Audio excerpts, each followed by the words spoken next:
ही बैठक प्रांत कार्यालयामध्ये कुडाळात घेण्यात आली. मच्छीमार बांधवांसाठी ही बैठक आहे आणि त्यांच्या उदरनिर्वाहावर काही नोटिसा आल्या होत्या. ग्रीन ट्रिब्युनलकडे कोणी तक्रार केली होती काय बांधकामाबद्दल, तर त्या संदर्भात त्या नोटिसेस प्रशासनाने त्यांच्यावर बजावल्या होत्या.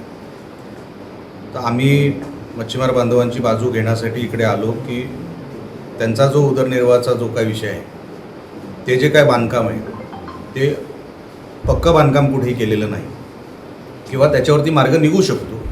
तो मार्ग आपण कसा काढायचा त्याच्यासाठी आज ती बैठक होती.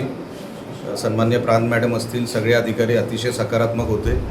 मी पालकमंत्री सन्मान्य नितेश राणे यांच्याशी पण बोलून घेतलं. तेही या विषयामध्ये पॉझिटिव्ह आहेत. चांगला मार्ग याच्यातून निघू शकतो आणि कायमस्वरूपी ह्या विषयावर मार्ग निघू शकतो. हे फक्त आज नोटिसेस आल्या आणि कुठेतरी आता थांबवावं ह्याच्यासाठी नाही, तर कायमस्वरूपी ह्याच्यावरती काहीतरी तोडगा निघाला पाहिजे. ह्याच्यासाठी सगळं शासन, प्रशासन, मंत्री, आम्ही सगळे लोकप्रतिनिधी, मच्छीमार बांधव, आम्ही सगळे त्याच्याबद्दल सकारात्मक आहे. आणि आपण जर बघितलं असेल, अतिशय पॉझिटिव्हली ही मीटिंग पार पडली, चांगल्या वातावरणात पार पडली. जे मुद्दे होते मच्छीमार बांधवांचे ते त्यांनी समोर ठेवले. प्रशासनाकडून जे काही ऑफिसरांचे जे काही मुद्दे होते ते त्यांनी समोर ठेवले.